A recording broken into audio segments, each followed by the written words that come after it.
ಇನ್ನು ವಿಪರೀತ ನಿಮಗೆ ತೊಂದರೆ ಕೊಡ್ತಾರೆ, ತಾಪತ್ರೆ ಕೊಡ್ತಾ ಇದ್ರೆ, ಸುಮ್ನೆ ಕೋರ್ಟ್ ಅಲ್ಲಿ ಕೇಸ್ ಫೈಲ್ ಮಾಡಿದರೆ, ಇಲ್ಲ ಮೋಸ ವಂಚನೆ ಮಾಡಿದರೆ ಅನ್ನೋಂಥವ್ರು, ಹೆಣ್ಣು ಶತ್ರು ಇದ್ರೆ ಹೆಣ್ಣು ಬೊಂಬೆ, ಗಂಡು ಶತ್ರು ಇದ್ರೆ ಗಂಡು ಬೊಂಬೆಯನ್ನ ಅಮ್ಮನವರ ಸನ್ನಿಧಾನದಲ್ಲಿ ಪೂಜೆ ಮಾಡಿ ಮಂತ್ರಿಸಿ ಹೋಮ ಮಾಡಿರುವಂತ ಬೊಂಬೆಯನ್ನ ತಗೊಂಡು ತಲೆ ಕೆಳಗ ಮಾಡಿ ಕಾಲ್ ಮೇಲ್ ಮಾಡಿ ಭದ್ರಕಾಳಿ ದೇವಿ ಅಮ್ಮನವರಲ್ಲಿ ಪ್ರಾರ್ಥನೆ ಮಾಡಿ ಬೀಗ ಬೊಂಬೆ ಹೊಡೆಯೋದ್ರಿಂದ ಯಾವ ಕೋರ್ಟ್ ಅಲ್ಲೂ ಕೂಡ ಪರಿಹಾರವಾಗದೇ ಇರುವಂತ ವಿಚಾರಗಳು, ಸೈನ್ಸಿಗೆ ಮೀರಿರುವಂತ ವಿಚಾರಗಳು, ಕಾನೂನಿಗೆ ಮೀರಿರುವಂತ ವಿಚಾರಗಳು, ಅಂತ ಶತ್ರುವಿಗೆ ಏಟಿಗೆ ಎದುರೇಟು, ಶತ್ರು ಸಂಹಾರ, ಆ ಒಂದು ಪ್ರತ್ಯಂಗಿರಾ ದೇವಿ ಸಾನ್ನಿಧ್ಯ ಏನು ಅಂತ ತೋರಿಸತ್ತೆ ಬೀಗ ಬೊಂಬೆ ಹೊಡೆಯೋದ್ರಿಂದ.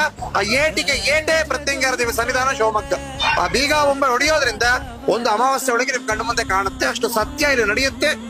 ಆ ನಡೀತಾ ಇರೋದ್ರಿಂದಾನೇ ಇಷ್ಟು ಮಳೆ ಬರ್ತಾ ಇದೆ ಇವತ್ತು. ಸಾವಿರಾರು ಜನ ಆ ಮಳೆಗೂ ಕೂಡ ಲೆಕ್ಕಿಸದಲ್ಲೇ ಆ ಪೂಜಾದಿ ಧಾರ್ಮಿಕ ಕಾರ್ಯಕ್ರಮದಲ್ಲಿ ಭಾಗವಹಿಸ್ತಾ ಇದ್ದಾರೆ. ಕರ್ನಾಟಕ ರಾಜ್ಯವಲ್ಲದೆ ಹೊರ ರಾಜ್ಯಗಳಿಂದ, ಪ್ರತಿ ಹಳ್ಳಿಗಳಿಂದ, ಜಿಲ್ಲೆಗಳಿಂದ, ಮೂಲೆ ಮೂಲೆಗಳಿಂದ ಶಿವಮೊಗ್ಗ ಸನ್ನಿಧಾನಕ್ಕೆ ಭಕ್ತಾದಿಗಳ ಸಮೂಹ ಸಾಗರೋಪಾದಿಯಲ್ಲಿ ಹರಿದು ಬರ್ತಾ ಇದೆ. ಅಮ್ಮನವರ ಪೂಜೆ ಪುರಸ್ಕಾರ, ಯಜ್ಞ ಯಾಗಾದಿಗಳಲ್ಲಿ ಮೆಣಸಿನ ಹೋಮದಲ್ಲಿ ಭಾಗವಹಿಸ್ತಾ ಇದ್ದಾರೆ. ಅನ್ನದಾನ ಸೇವೆ ನಡೀತಾ ಇದೆ. ಪ್ರತಿಯೊಬ್ಬ ಭಕ್ತರಿಗೂ ಕೂಡ ಅವರ ಕಷ್ಟಕ್ಕೆ, ಸಮಸ್ಯೆಗಳಿಗೆ ಅನುಸಾರವಾಗಿ ಪರಿಹಾರದ ವಿಚಾರಗಳನ್ನು ತಿಳಿಸಿ ಕಳಿಸ್ತಾ ಇದ್ದೀವಿ. ಭಕ್ತಾದಿಗಳ ಸಂಖ್ಯೆ ದಿನದಿಂದ ದಿನ ಸಾವಿರಾರು ಸಂಖ್ಯೆಯಲ್ಲಿ ಏರಿಕೆ ಆಗೋದಕ್ಕೆ ಕಾರಣ ಅವರ ಕಷ್ಟಗಳು ಪರಿಹಾರವಾಗ್ತದೆ.